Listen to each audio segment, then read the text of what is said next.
Mainit ang araw, maalinsangan, maalikabok, ang hangin na hindi gumagalaw. Mula sa loob ng kanyang helmet, nalalanghap ni Efren ang sinaw ng sarili niyang hininga. Amoy pawis, amoy araw. Ang makina ng motorsiklo ay nanginginig sa pagitan ng kanyang mga hita. Tila ba kasing sabik din niyang makarating at makaalis. Isa siyang Grab delivery rider. 2 taon na. Pero sa bawat paghinto niya sa isang sulok ng kalsada, kapag naghihintay ng order sa app o nag-aabang ng susunod na destinasyon, may isa siyang ginagawa na hindi kayang bayaran ng tip o rating. Hinuhugot niya mula sa kanyang backpack ang isang lumang sketchpad, makapal na, may bahid ng mantika at amoy gasolina. Dito niya idinodrawing ang mga gusaling na daanan niya sa araw-araw. Hindi ang mga bagong kondo o makintab na opisina, kundi ang mga luma, basag at tila nakalimutang estruktura, mga bahay na may upos ng kahapon, mga gusaling iniwan ng panahon. Sa kanyang lapis, binubuhay niya ang mga ito. Inaayos ang mga bitak, dinadagdagan ng ilaw, binibigyan ng bagong bubong at bagong saysay. Mga gusaling pinapangarap niyang muling ayusin at buhayin balang araw. Hindi bilang arkitektong nagpapasikat, kundi bilang taong may malasakit sa kung anong niluma pero hindi kailangang kalimutan. Isang lumang bahay na may tulay sa pagitan ng bubong at tawayan. Isang poste sa gilid ng Quiapo na may graffiti na muka ng matandang babae. Isang katedral sa Intramuros, pinatungan ng billboard ng isang whitening soap. Isang gusaling basad-basag ang salamin, pero may tanim na halaman sa gilid ng bintana. Lahat ng iyon ay saksi sa tahimik niyang pangarap, maging isang arkitekto. Hindi para sumikat, hindi para makapasok sa malalaking kumpanya o magdisenyo ng glass towers. Gusto lang niyang magtayo ng mga gusaling kayang manatiling nakatayo, kahit sa gitna ng bagyo, baha o paglimot. Next year, makakabalik na rin ako sa kolehiyo. Mahina niyang sabi, habang marahan niyang iginuguhit ang fasad ng isang apartment building sa Cubao. 2 taon na rin ako nag-iipon. Sana naman sapat na to, pang tuition, pamasahe, agkain para sa lahat. Sa ngayon, sapat na ang pangarap at isang lapis na hindi sumusuko. 9 o'clock ng gabi. Kumikinang ang kalsada sa ambon. Sa mga ilaw ng kotse, ang ulan ay mukhang pilak. Sa compartment ng kanyang insulated bag, may tapsilog. Amoy pa lang, nakakatakam na. Mainit pa ang container. Ang sosyal, tapsilog sa kondo, napangiti siyang mag-isa. Tiningnan niya ang delivery address, Unit 38C, Belvento Residences, Bonifacio Global City. Pagdating sa gate, nilapitan siya ng guard. Pamilyar na eksena. Abot ng ID, abot ng pagkain. Isang pirma sa logbook. Normal na routine lang to. Pero bago pa siya makatalikod, isang puting van ang dumating. Walang plaka. Bumababa ang 3 lalaki, naka-uniforme. Mga pulis. Efren de la Cruz? Tanong ng isa. Matigas ang mukha, walang emosyon. Parang hindi nagtatanong, kundi nagsasabi ng hatol. Opo, sagot ni Efren. Bumigat ang dibdib. Ito ba ang dinedeliver mo? Inilahad ng pulis ang tapsilog. Sa isang iglap, biyoksan nila ito. Inalis sa maitlog, ang ulam, ang kanin. Sa ilalim ng styrofoam tray, may maliit na supot, transparent. May lamang puting kristal na parang asin. Shabu, 3 gramo, sabi ng pulis. Walang emosyon. Napaatras si Efren. Hindi po akin yan. Hindi po ako. Walang CCTV. Walang ibang witness. Ikaw lang ang may hawak ng bag. Sir, nagde-deliver lang po ako. May order po sa app. Pwede po nating tingnan, sir. Alam mo bang ganyan din ang sagot ng karamihan? Sir, wala po akong alam. Pakiusap, hindi na siya pinakinggan. May malamig na kamay ang humawak sa kanyang braso. May bakal na dumakot sa kanyang pulso. Isang click, isang tunog ng posas na parang lagda ng kapalaran. Pinanood siya ng guard, hindi nagsalita. Walang nagtangkang tumulong. Lahat ng tao sa paligid ay naging bahagi ng katahimikan. saksi sa pagkakabura ng pangalan. Amoy panis na ulam ang selda, basa ang sahig, kumakagat ang init kahit 10 oras ng gabi. 12 silang nakakulong sa kwartong para lang sana sa 4. Mga katawan na nagsisiksikan. Halos wala ng pagkakaiba ang hininga ng isa sa susunod. Sa sulok, may isa na halos di na gumagalaw, nakahiga lang, matay nakadilat pero parang wala. Isa naman ay tila gising pero wala sa sarili, lagi lang nakaupo, nakatitig sa dingding. Para bang may sinusundan siyang anino na siya lang ang nakakakita. Walang privacy. At sa taso ni Efren, wala ring dalaw. Wala ni isang mukhang naghahanap sa kanya sa labas. Bawat tanong ni Efren ay sinasagot ng iwasang tingin at patagilid na sagot. May abogado ba ako? Hintay lang. Ilan taon ang kaso ko? Depende sa korte. Pwede bang ipakita kung ano raw ang nakuha sa akin? Hindi ngayon. Pwede bang paliwanag kung anong nangyari? Sa hearing na yan. Pero kailan pa yon? Wala ni isa sa kanila ang makasagot. Parang itinapon lang siya sa isang silid na puno ng tanong. At walang gustong makinig. Lalo na kung galing sa isang gaya niya. Isang gabi, habang kumakain ng tinapay, may inalok sa kanya ang kaselda niyan si Tata Noel. May ballpen ako, pero isang putol ng pandesal ang kapalit. Hindi nagdalawang isip si Efren. Isang pandesal, isang ballpen, isang pahina ng papel na galing sa sirang kalendaryo sa pader. At sa mismong gabing iyon, sa gitna ng alinsangan at mga hilik ng makakasamang bilanggo, isinulat niya ang isang tanong. May katarungan pa ba para sa mahirap na walang kasalanan? Wala siyang sagot, pero bawat letra ay parang hinila mula sa kanyang kaluluwa. Naalala niyang mukha yumao niyang ina na si Aling Nena. Ang pagtitinda nito ng gulay sa palengke. Ang pangafong, mag-arkitekto ka. Naalala niya si Jomar, ang best friend niya sa high school na ngayon nasa abroad. Laging nagme-message noon. Kaya mo yan, pre. Balang araw ikaw din. Pero paano kung wala ng balang araw? Uy, Efren!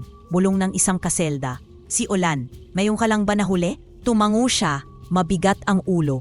Huwag kang lalapit dun kay Maro. Pag binigyan ka ng sigarilyo, may kapalit yon. Salamat. Anong kaso mo? Planted na droga sa delivery. Natahimik si Ulan, tumingin sa sahig. Pareho pala tayo. Nagkatinginan silang dalawa. Ilang segundong pakiramdaman. Parehong wala sa tamang lugar. Parehong hindi sigurado kung may makikinig pa sa kanila. Wala tayong laban, Efren. Ang sistema dito, mas maraming tanong kaysa sagot. Wika ni Olan. May isang bilanggo sa selda na halos di pinapansin ng iba, pero sinusunod nila. Si Mayor June, isang dating bodyguard na umano'y tumumba ng 2 tao, pero malakas pa rin ang koneksyon sa labas. Siya ang may hawak ng maliit na pabor, ng tubig na malamig, ng sigarilyong mahal. At para kay Efren, ito ang dahilan kung bakit siyang nakatatagal sa mga unang gabi. Kapag sumasakit ang likod ni Mayor, si Efren ang tinatawad. Imasahe mo nga ako, Efren. Malamig ang likod ko. Walang tanong, walang tutol. Tahimik lang siyang lumalapit at ginagawa ang inuutos. Hindi dahil gusto niya, kundi dahil alam niyang wala siyang karapatan tumanggi. Ngunit isang gabi, sobrang sakit ng ulo niya, ang bigat ng noo. Parang umiikot ang paligid. Kaya nang tawagin siya ni Mayor, mahina siyang tumanggi. Mayor, pasensya na po. Masakit lang po ulo ko ngayon. Baka bukas na lang.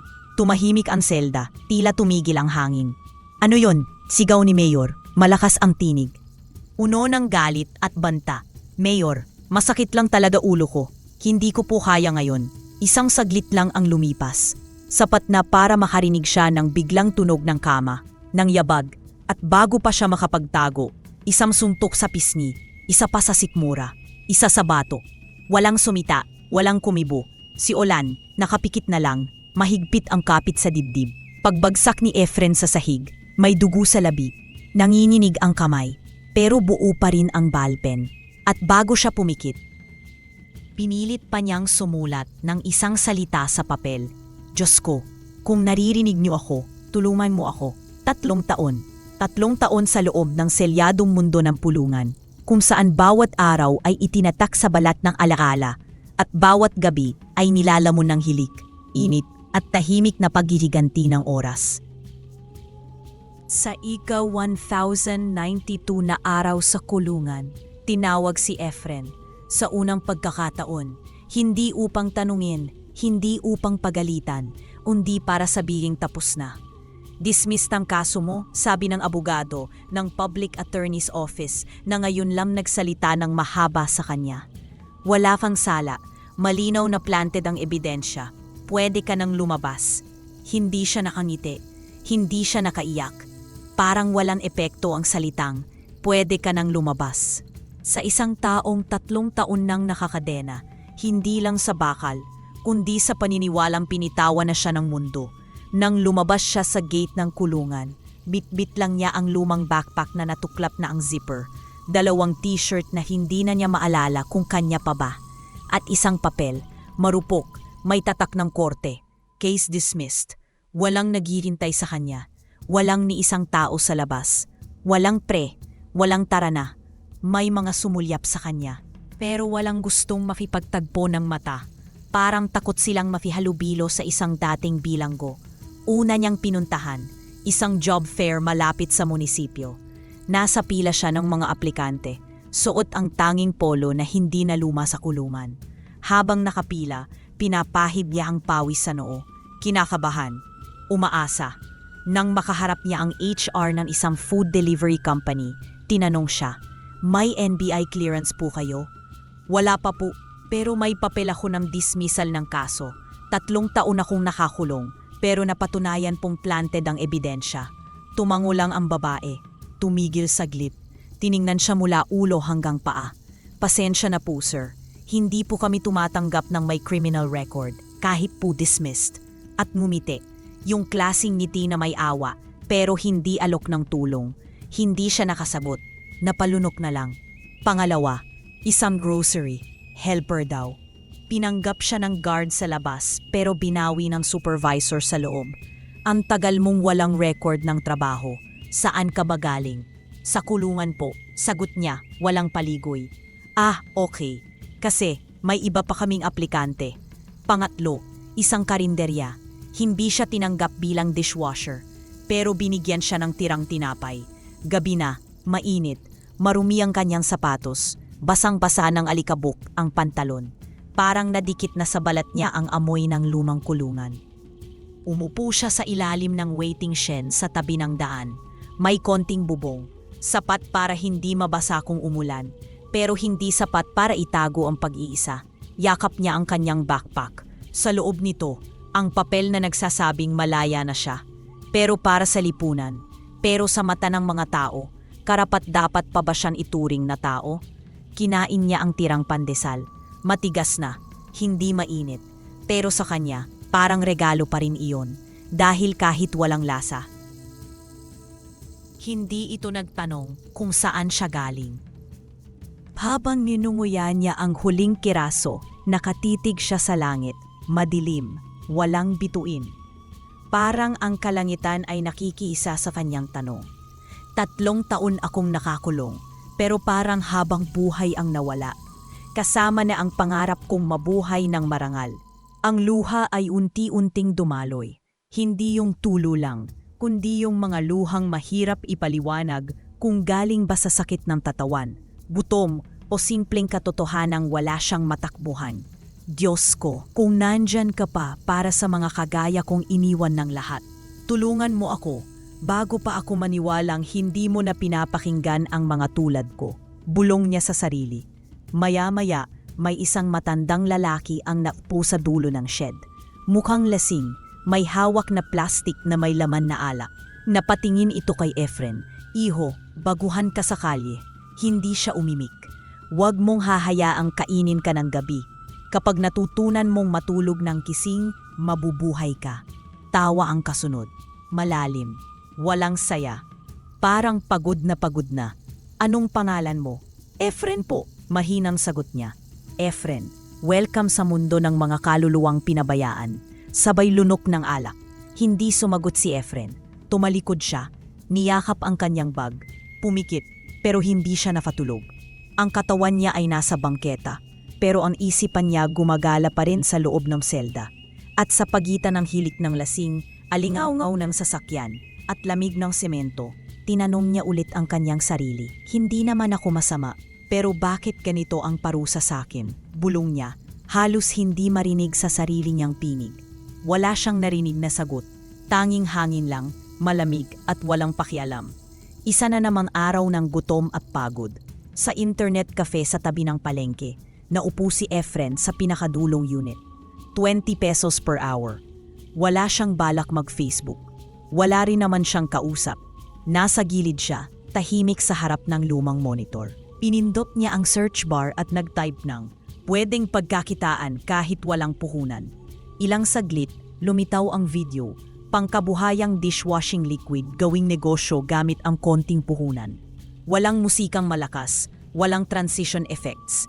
Isang matandang lalaki lang sa harap ng plastik na balde, nagtupuro ng tamang sukat ng SLES, CDEA, asin at preservative. Simple, prangka, totoo. Hindi ito mukhang scam, hindi rin pangmayaman. Mukhang kaya niya. 3 beses niyang pinanood. Kinopya ang mga sukat, teknik sa paghahalo at pati ang tip kung anong kulay ng sabon ang mas madaling mabenta. Habang nagsusulat, para siyang binibigyan ng direksyon. Ito na to, bulong niya sa sarili. Ito ang simula. Kinabukasan, dala niya ang natitira niyang pera, tumumo sa isang supplier na tinuro ng vlogger sa comment section. Bumili siya ng 500 grams SLES, sodium lauryl ether sulfate, kaunting CDEA, thickener, isang maliit na bote ng preservative, kaunting sodium chloride, yellow food color, at 10 recycled bottles na pinulot pa niya mula sa tambakan at hinugasan ng paulit-ulit. Sa barong-barong na pinapahiram sa kanya ng matandang janitor, sinimulan niya ang proseso. May tabo, isang kahoy na kutsara at plastik na balde. Hindi ito negosyo lang. Para kay Efren, ito ang pagbabalik ng dignidad. Mainit na umaga. Ang araw ay tila nakatutok sa kanya. Parang sinusubok ang pasensya ng bawat pawis na tumutulo sa kanyang batok. Bit-bit niya ang karton kung saan nakahanay ang 10 bote ng sabon.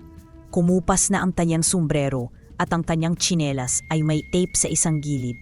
Sa karton, sulat kamay, homemade dishwashing liquid, 20 lang. Subukan niyo po. Ilang oras siyang nakatayo sa gilid ng palengke. Lumipas ang 2 oras, ngunit walang bumili. Hanggang may isang babae ang lumapit. May dalang bayong, pawisan at may mahabang tingin sa mga bote. "Magkano?" tanong ng babae. 20 lang po ma'am, mahinahong sagot ni Efren. "Gawa ko po mismo, kaya po itong tumagal ng 1 linggo sa regular na gamit." "Anong laman yan?" "May SLES po, CDEA at preservative." Matapang sa kamay. Tumango-tango ang babae. "May nabili na akong parang ganyan dati. Hindi mabula, hindi nakakatanggal ng sebo." "Subukan niyo po muna ma'am. Maayos po ang timpla at food grade po yan." "Sige, bibili ako kung ibibigay mo sa akin ang 5 piso." "Pasensya na po," mahinang sagot ni Efren. "Lugi na po ako doon. Hindi ako sigurado dyan." Biglang bulong ng isa sa likod ng babae. "Hindi naman mabango?" Dagdag ng isa. "Bibili na lang ako ng Joy." "Yun sigurado pa ako." Sabat ng isa pa. Naiwan si Efren, hawak pa rin ang ilang bote. Pagod ang katawan, ngunit mas pagod ang loob. Ilang oras ng pagtitinda, kapalit ay wala. Hapon na, basang-basa sa pawis, kumakalam ang sikmura, at tila hindi makapaniwala sa atahimikang bumalot sa kalsadang dati maiyay. Umupo siya sa gilid ng bangketa, katapat ng terminal ng jeep. Tiningnan ang kanyang paninda. 10 bote pa rin. Walang nabawasan. Binasa niya ang label na isinulat niya gamit lang ang pentel pen. Sariwa dish soap. Tumipig siya sa bote, sa sarili, sa karton. "Sariwa," bulong niya. "Sa mata ng mundo, luma na ako. Basura. Ex-convict. Yung pangalan kong Efren, di na yun mahalaga." Tuminala siya. Maulap ang langit, walang araw, walang bituin. Parang pati langit ay tumalikod na rin.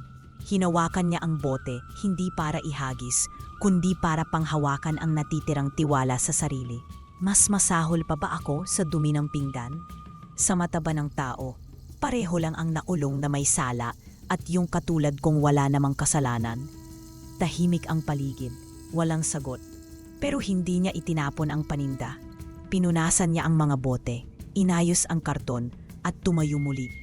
Hindi pa ito ang huli, bulong niya. Gabi na, mabigat ang hangin, walang ilaw sa mga poste. Ang mga aninong gumagalaw sa kalsada ay hindi tao, mga pusang namumulot ng tira. Mga basurang hinipan ng hangin. Bit-bit ni Efren ang kahong may laman pa rin ng bote ng sabon. 10 oras siyang nakatayo sa palengke at ang tanging nakuha niya ay alikabok at panlalait. Halos wala ng laman ang tiyan at ang isip ay pagod sa kakaisip kung may bukas pa ba sa isang tulad niya. Habang naglalakad sa makipot na eskinita, narinig niya ang mahinang unggol, tila may nasasaktan. Sa ilalim ng siraf-trapal, may kumikislot na katawan sa dilim. Lumapit siya, dahan-dahan, at sa kanya ito nakita ng malinaw. Isang aso, payat, butok balat, nanginginig, namumula ang mata, mukhang ilang araw nang hindi kumakain. Napahinto si Efren. May kung anong humila sa kanya para ilabas ang tinapay na itinatabi niya pa sana para bukas. Inilapit niya ito sa hayop. "Uy, gutom ka?" bulong niya. "Huwag kang matakot.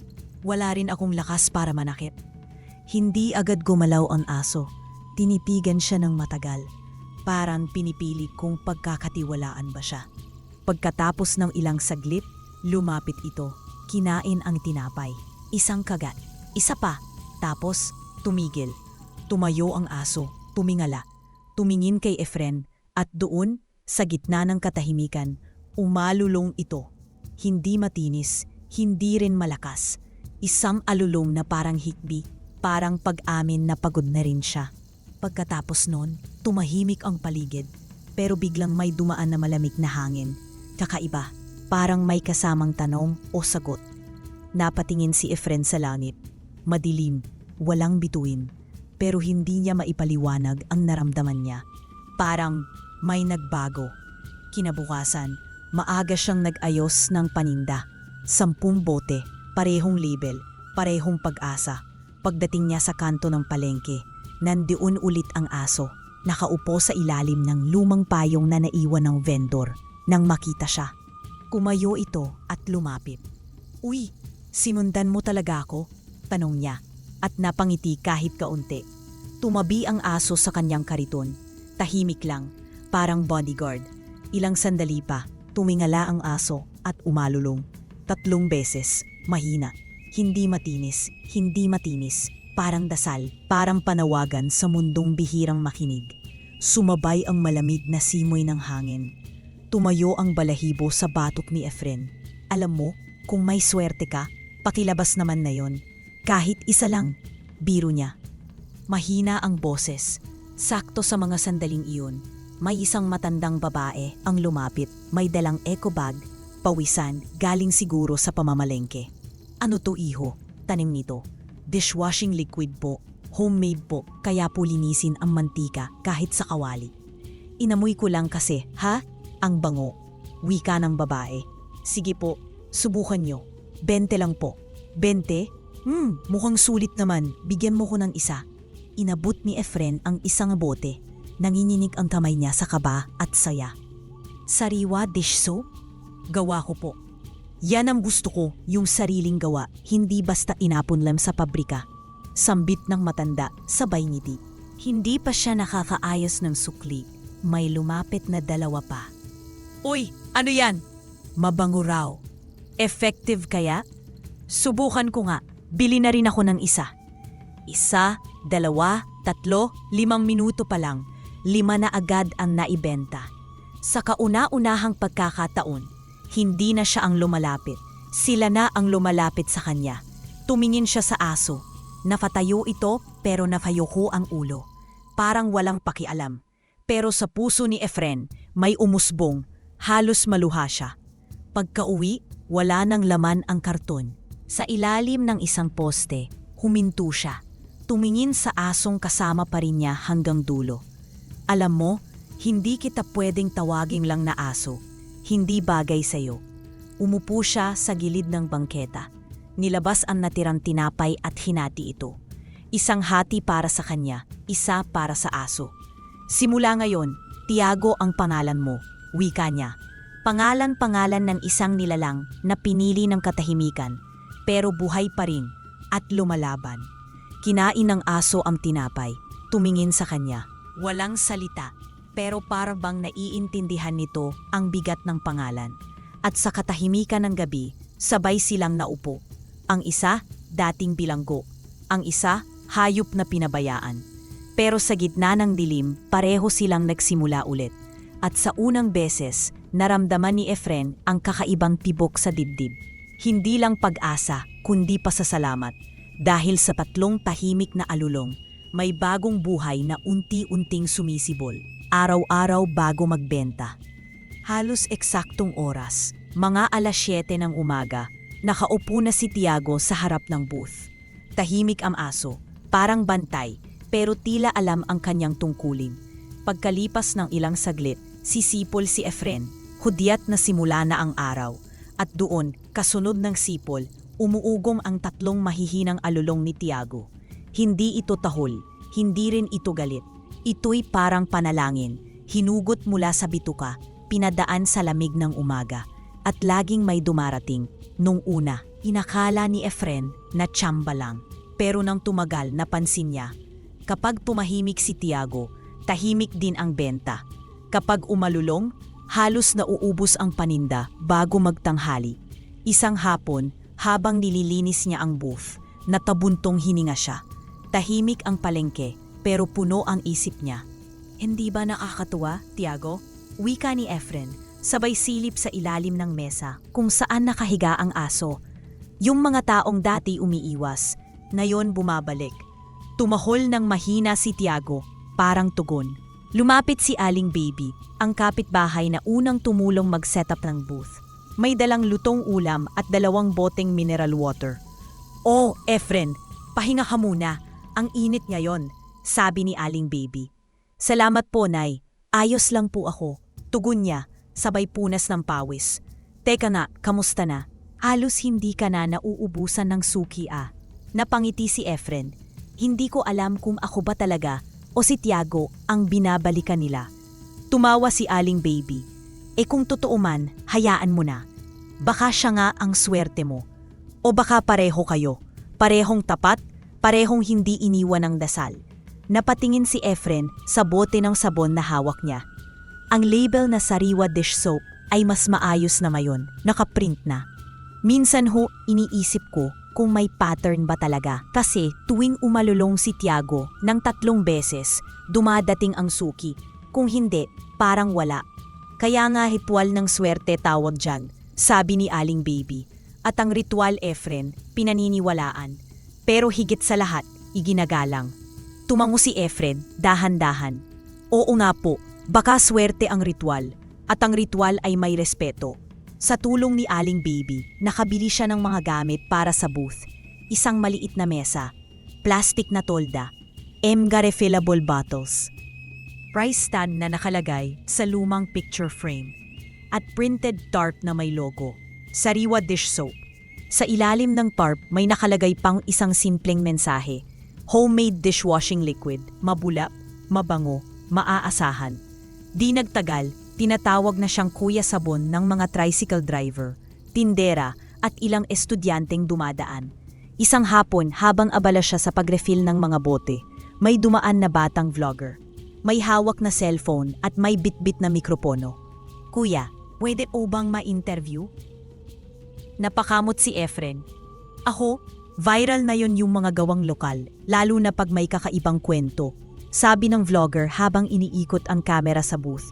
May nagsabi kasi sa comment section, yung sabon sa palengke, napakaganda raw ng produkto. Ang linis daw sa sebo at ang bango. Napangiti si Efren. Saglit siyang tumingin kay Tiago, na nakahiga pero gising, parang nakikinig din. "Opo, ako nga po yun," sagot niya. "At si Tiago po yan." "Hindi po siya for sale, ha?" Biro niya, sabay turo sa aso. Tumawa ang vlogger. "Kwento niyo po, paano kayo nagsimula?"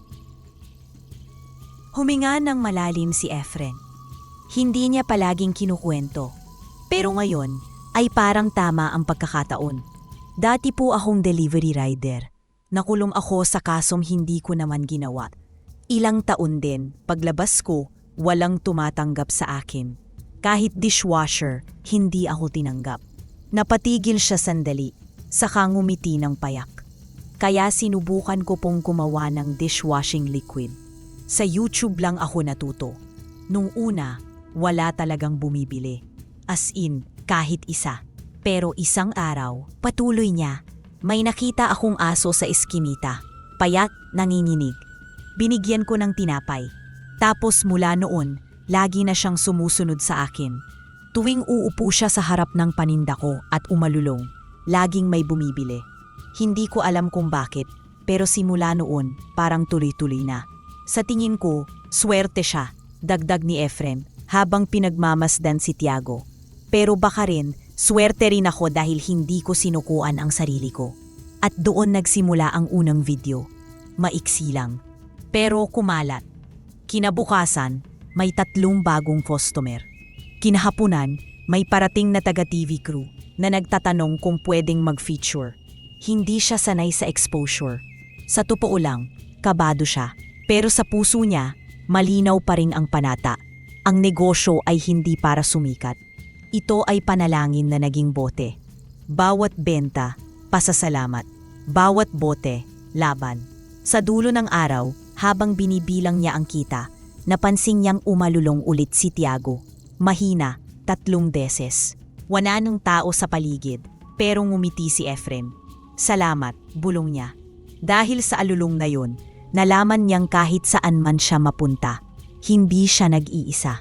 Isang araw, maaga pa lang, ay gising na si Efren. Sanay siyang marinig ang mahinang alulong ni Tiago habang inaayos niya ang booth. Isang paalala na may bagong araw na naman, may bagong pag-asa, pero ngayon walang tunog. Tumalikod siya mula sa bote ng sabon na binubuhusan niya at agad lumapit sa ilalim ng mesa kung saan laging nakahiga si Tiago. Tiag, nakahiga ang aso, hindi gumagalaw. Nakadilat ang mga mata nito, pero walang kislap. Nang dahan-dahan niyang hawakan ang balahibo, ramdam niya ang inip, pero hindi galing sa sigla, kundi sa lagnat. Tiago, bangon, ayos ka lang? Tahimik pa rin ang aso. Bahagyang kumibot ang buntot, ngunit hindi ito tumayo gaya ng nakagawian. Buhat ang lumang kumot kung saan nakabalot si Tiago. Maingat niya itong inilagay sa loob ng kariton. Hindi na siya nagdalawang isip. Iniwan ang paninda at agad tumakbo papunta sa pinakamalapit na veterinaryo sa palengke, yung kilalang maasikaso sa mga hayop. Boss, fever lang yan. Baka may infection. Bibigyan ko ng gamot, pero obserbahan niyo pa rin ha. Sabi ng vet na tila kabisado na ang kahirapan ng mga tulad niya. Inabot niya ang pera. Sana gumaling siya sa gamot. Mahina niyang sabi, halos bulong, habang nakatingin kay Tiago na tahimik pa rin sa gilid. Tumingin sa kanya ang vet, tapos sa aso. Hindi na sumagot. Tumango lang at nagsimulang ilista ang instruction sa maliit na papel. Habang inilalagay niya ang reseta sa bulsa, naramdaman ni Efren ang bigat ng araw. Ngunit mas mabigat ang posibilidad na mawalan na naman siya ng kasama. Sa hapon, nagsalita siya ng simpleng dasal. Panginoon, sana sapat tong gamot. Sana, huwag niyo muna siyang kunin. Napaluha si Efren. Pag-uwi, inilatag niya ang banig. Binalot si Tiago sa tuyolyang kumot. Pinainom ng mainit-init na tubig na pinakuluan niya mula sa lumang takure. Binalot niya si Tiago sa tuyo niyang kumot. Maingat na iniunan ang ulo nito sa kanyang hita. Kinuha niya ang maliit na kapsula, binuksan ito at dahan-dahan inihalo sa kaunting tubig. Maingat niyang pinainom ng gamot si Tiago gamit ang takip ng bote bilang kutsara. Tahimik lang ang aso. Wala nang lakas para tumahol o tumingin. Pero hindi rin tumatanggi. Kahit na napainom na niya ito ng gamot na inireseta ng veterinaryo. Parang wala pa ring epekto. Hindi bumabalik ang sigla. Mahina pa rin ang kilos. Malamlam pa rin ang mga mata. Tiago, mahinang bulong niya. Kung ito na yun, kung hanggang dito ka na lang. Salamat. Boses niya'y putol-putol. Salamat kasi dumating ka nung panahong hindi na ako sigurado kung may kabuluhan pa yung ginagawa ko. Alam ko, milagro ka, Hindi ka lang swerte. Ikaw ang sagot sa mga panahong halos hindi na ako naniniwala. Paalala ka na kahit walang katiyakan, may darating pa ring dahilan para lumaman. Tahimik si Tiago, ngunit hindi ito pumikit. Kinabukasan, maaga pa lang, may kakaibang tahimik na bumalot sa paligid ng kanyang pwesto sa palengke. Ang tahimik ay hindi katahimikan, kundi babala. Paglapit niya sa kanyang booth, agad niyang napansin ang gulo.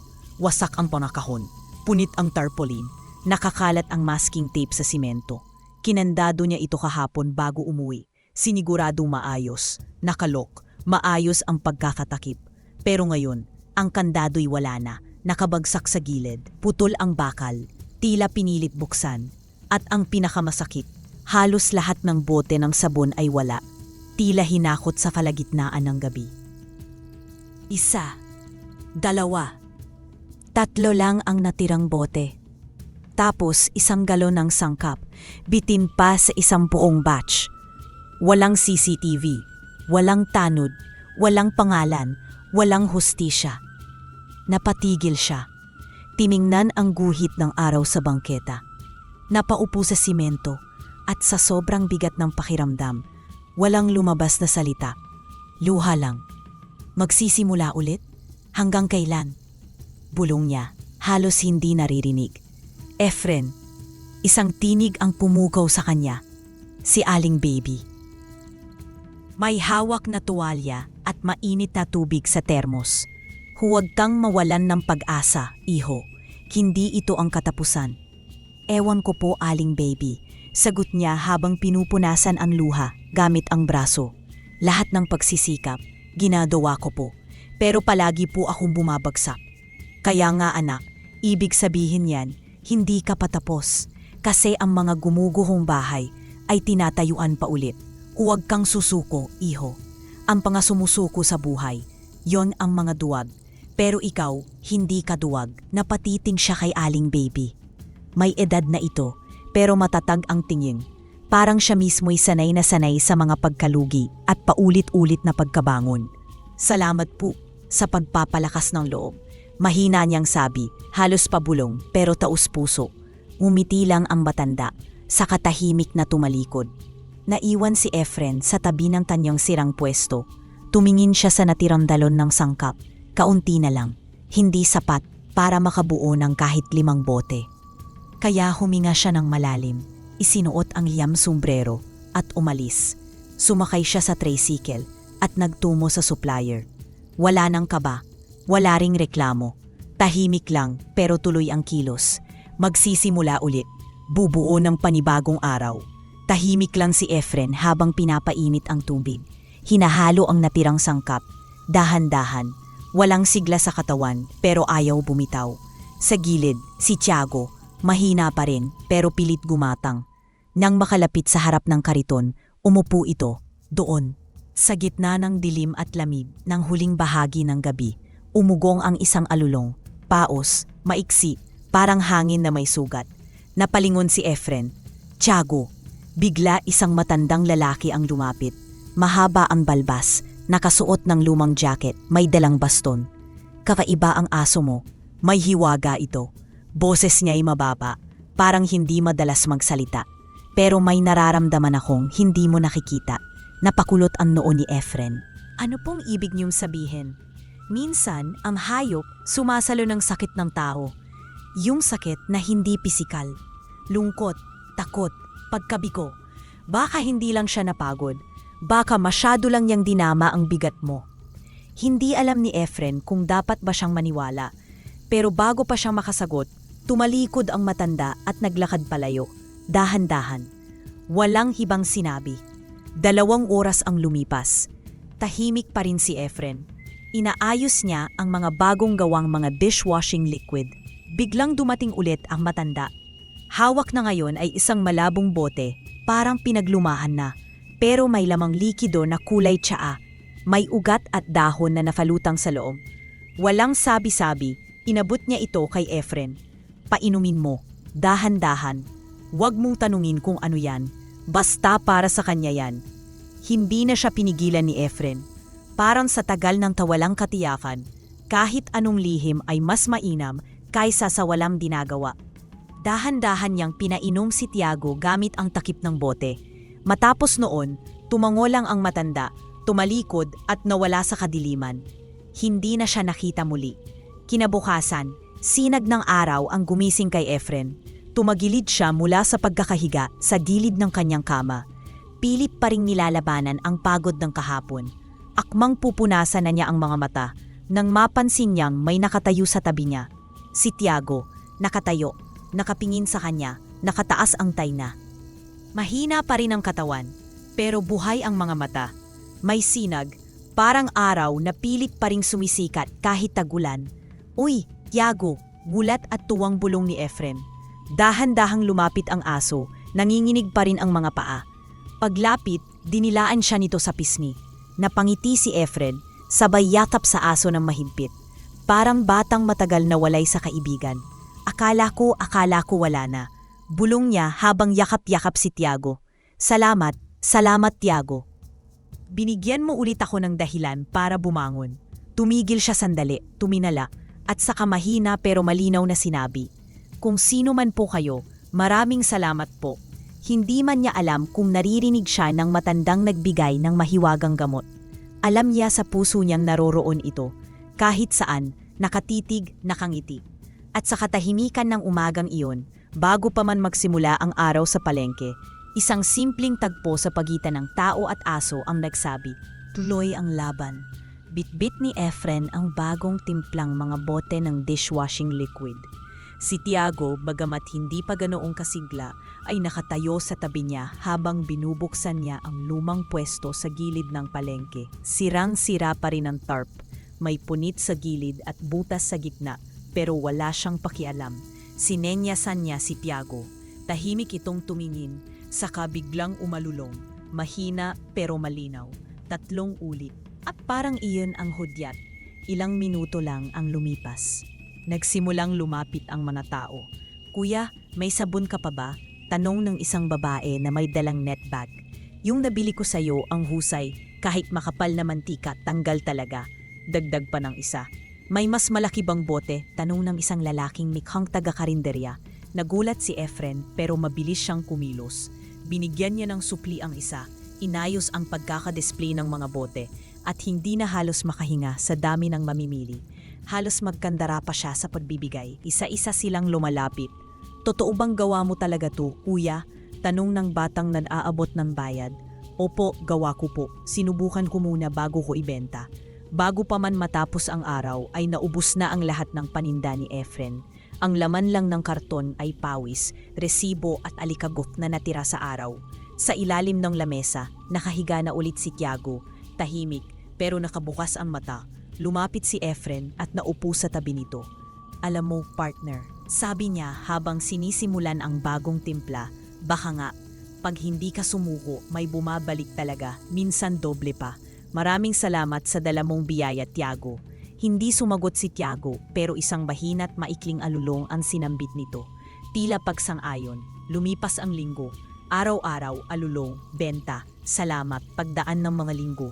Tuloy-tuloy ang benta ng sariwa dishwashing liquid. Salamat sa matiyagang pagbebenta ni Efren, sa galing ng produkto, at sa hindi matatawarang presensya ni Tiago na ngayon ay parang simbolo na ng swerte at pagbabalik loob. Nagdesisyon si Efren, panahon na para magpalawak. Lumipat siya sa mas malaking pwesto, may bubong, may estante, may cash box, at isang karatula na may bagong branding, Sariwa Clean Line. Linis ng bahay, linis ng buhay. Nagdagdag siya ng produkto, detergent powder, fabric conditioner at liquid detergent. Hindi lang basta halo, bawat formula ay dumaan sa pagsubok.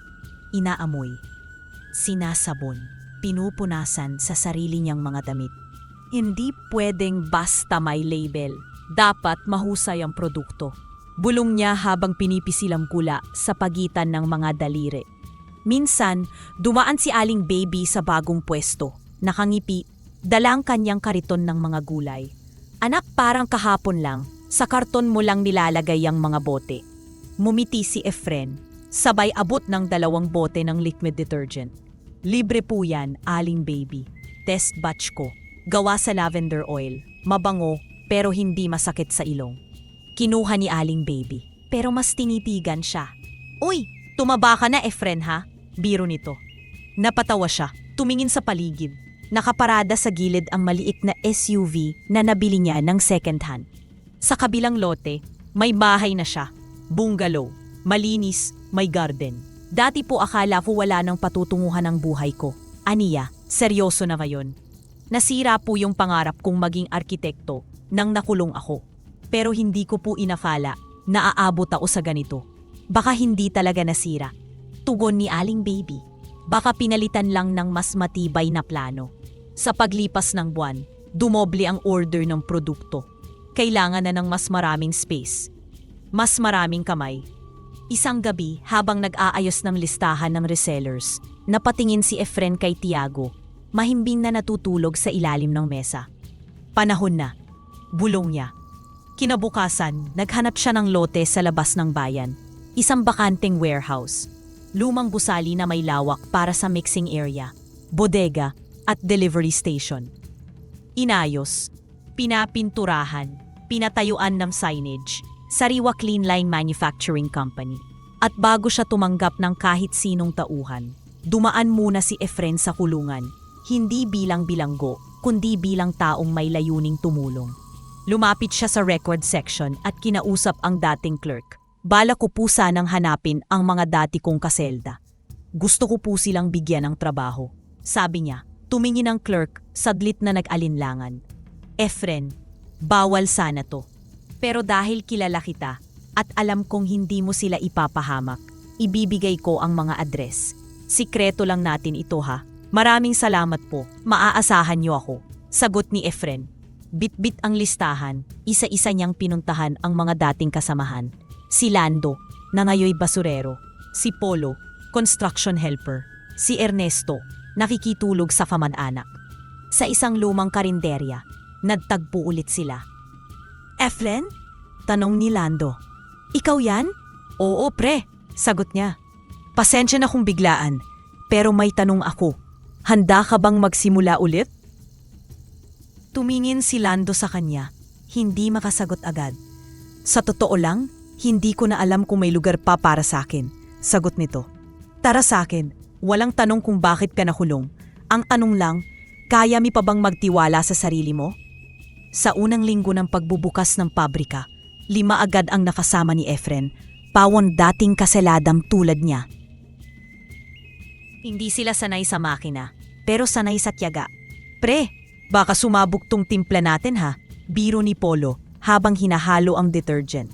Hindi, basta sundan mo lang yung sukat. Ako nga dati ang sumasabog sa init ng ulo. Ngayon, panlaban na lang. Sabat ni Lando. Tumawa silang lahat. Hindi yon factory na tahimik at puro utos. Iba ang Sariwa Clean Line. May musika sa radyo, may tawa, may buhay. At bawat sahod na dumadating, bawat sticker na idinidikit sa bote, bawat galong produkto na inilalabas ng pabrika ay hindi lang negosyo, kundi patunay na ang taong bumagsak pwedeng tumayo ulit, na ang dating may marka pwedeng magkaroon ng pangalan, at na ang mga bula ay hindi lang panlinis kundi panimula. Isang araw may bumisitang reporter, local news lang pero may dalang kamera at notebook. Sir Efren, totoo po bang lahat ng workers nyo ay mga dating nakulong? Saglit siyang tumahimik. Tiningnan niya sina Lando, Polo at Ernesto. Pawisan. Seryoso, pero may ngiti habang nag-aayos ng mga bote at makina. Opo, sagot ni Efren sa wakas. Diretso ang tingin. Mga dating nakulong sila, pero hindi ibig sabihin nun, tapos na ang pagkakataon nilang magsimula muli. Hinagod niya ang label ng isa sa mga produkto nilang nakahilera sa estante. Malinis ang pagkakaprint, Sariwa Clean Line. Dagdag niya, hindi ko tinitingnan ang nakaraan. Mas mahalaga sa amin ang kung saan sila papunta, hindi kung saan sila galing. Ngumiti ang reporter. Mula sa booth, sumilit si Tiago, parang gustong sumabat. At sa araw na yon, habang abala ang buong pabrika, tumingala si Efren sa langit. Walang alulong, walang dasal, pero sa puso niya malinaw ang sigaw. Hindi ako naging arkitekto ng mga gusali, pero naging arkitekto ako ng bagong pagkakataon. At sa mga mata ng mga kasama niya, mga dating itinapon ng lipunan. Malinaw ang sagot. At kami ang mga gusaling itinayo mo. Araw-araw bago pa man umalis ang delivery truck ng Sariwa Clean Line, laging nauuna ang tunog na naging simbolo ng tagumpay ni Efren, ang tatlong alulong ni Tiago. Hindi ito sigaw, hindi ito tahol, isa itong ritual, mahina pero buo, maiksi pero may dalang laman. At tuwing maririnig ito, iisa ang reaksyon ng lahat sa pabrika, pagtigil, pakikinig, at isang mabilis na tango mula kay Efren. Kasunod nito, isang kumpirmadong kumpas sa driver. Pwede na, wika niya. Tuloy na ang biyahe. Tiago, bulong niya pagkatapos. Salamat ulit. At taon-taon, tuwing anibersaryo ng araw na una nilang pagkikita, hindi nakakalimot si Efren. May spaghetti, may litson baboy, kare-kare, ang paborito nilang tinapay ng mga panahon na gipit pa sila. Isang cake na may paw print design. May palubo pa nga minsan, lalo na't ginagawang bonding moment na rin ng buong team. Happy birthday, partner. Sabi niya habang kausap si Tiago sa gitna ng mini-program ng kanilang staff. Ikaw ang nagbigay sa akin ng bagong simula at pag-asa sa buhay. Ikaw ang best friend ko. Hindi ko alam kung paano ako mabubuhay kung wala ka, sabi niya sabay yakap sa aso. Lahat ay nakangiti. Masaya. Ang ilan napapalakpak pa. May mga kumukuha ng litrato, may nag-aabot ng treats para kay Tiago. Sa gitna ng simpleng selebrasyon, dama ang lalim ng koneksyon sa pagitan ng aso at ng taong minsang iniwan ng mundo. Dahil sa pabrika ng Sariwa Clean Line, ang isang aso ay hindi lang bantay. Siya ang paalala na may mga tahimik na puwersang nagpapagalaw sa mundo. Isang gabi, magkasabay na naglalakad si Efren at Tiago, papunta sa parking lot mula sa bagong site inspection sa Cavite branch. Mataas na ang buwan at malamig ang hangin. Habang palapit sa pedestrian lane, huminto ang mga sasakyan. Naka-green na ang pedestrian light. Tumawid si Efren, hawak ang tali ni Tiago. Wala nang mas hihigit pa sa ganitong tahimik na gabi. Sambit ni Efren, numingiti habang tumatawid. Dati, galit lang ang kasama ko. Ngayon, ikaw. Nung isang iglap, parang may hinila ang gabi. Tumalon si Tiago, isang mabilis na galaw, walang pag-aalinlangan. Tinulak niya si Efren, pabalik sa bangketa gamit ang sariling katawan. Isang tunog ng pagbangga ng bakal at laman ang sumunod. Blag. Tiago. Sigaw niya, habang mabilis na gumapang pabalik sa kalsada. At doon niya nakita ang katawan ni Tiago, nakahandusay. Hindi na gumagalaw. Duguan ang gilid, nakapikit na, pero ang mukha, payapa. Hindi pwede. Bulong niya habang pinupunasan ang mukha ng aso.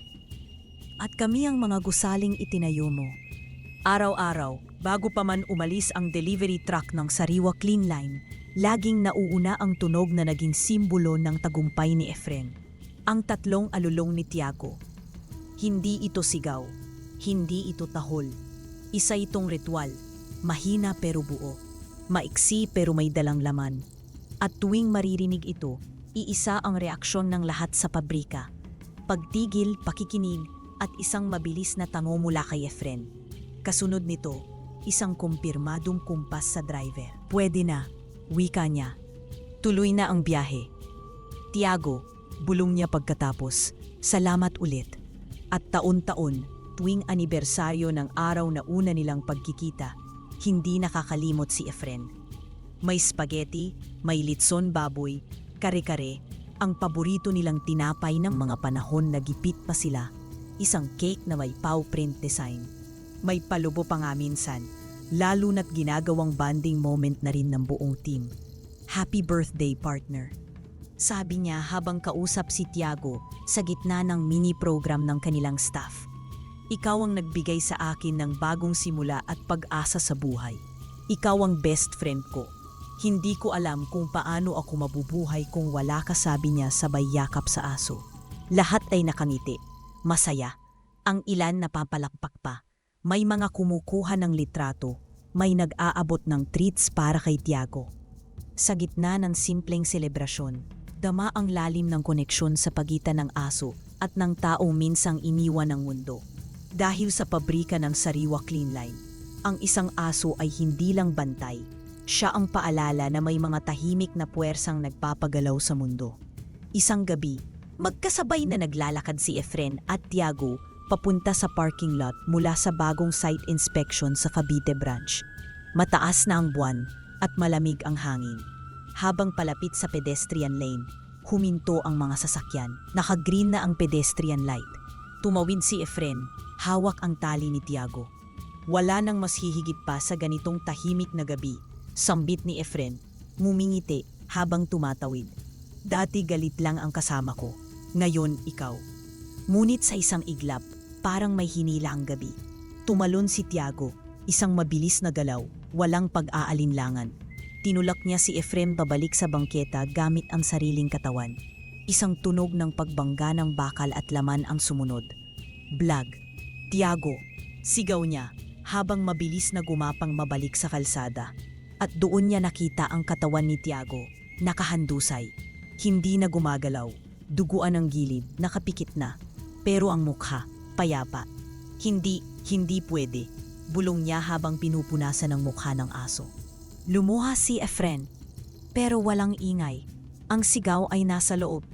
Parang pinunit ang dibdib niya. Lumingon siya sa rider ng big bike na ngayon ay nagtatanggal ng helmet. Tila mas nag-aalala sa motor kaysa sa aksidente. Lumapit si Efren. Hindi siya nag-ingay. Walang babala. 1, 2, 3 sapak. Pare, hingal niya nanginginig. Hindi lang aso ang binunggo mo. Siya ang nagbigay sa akin ng pag-asa. Siya ang dahilan kung bakit ako nakatayo ngayon. Hawak sa kwelyo ng lalaki. Idinugtong pa niya, hindi ako takot makulong ulit. Galing na ako roon. Pero ikaw, wala kang kahit anong pinanghahawakan. Bago pa niya muling suntukin ang lalaki, pinigilan siya ng isa sa mga empleyado na sumunod sa kanya. Ilang araw ang lumipas, nagluksa ang buong pabrika. Walang alulong, walang delivery, pati hangin, parang huminto. Inilibing si Tiago sa likod ng main plant. Doon mismo sa lilim ng puno ng karimito na laging pinagtutulugan niya. May rebulto siyang pinagawa si Efren. Paw print sa taas, may kwelyo, at sa ilalim, tahimik siyang umaalulong, pero siya ang sigaw ng aming pag-asa. Hindi ko kayang pantayan ang naitulong mo, Tiago, bulong ni Efren sa mismong araw ng libing. Pero sisiguraduhin kong hindi tipigil ang sinimulan mo. Lumipas ang ilang taon, sa bagong branch sa Bulacan, habang inaayos pa lang ang mga galon, may batang babae ang lumapit. Tantiya ni Efren, 7 taon. Tahimik, may hawak na tali. Sa dulo ng tali, isang puting aso. Malinis, maliit, pero may pamilyar na lakad. Matarik ang tingin. Naupo ang aso sa mismong harap ng display ng dishwashing liquid. Tumitig kay Efren at tumalulong. Mahina, mababa, maiksi. Hindi na kailangang magsalita ang bata. Hindi na kailangang magpaliwanag si Efren. Tahimik ang lahat. May hangin na dumaan, malamig, pamilyar, parang paalala. Si Efren, na may hawak na bote, ay napangiti, tumango. At mahinang sabi niya, Tiago,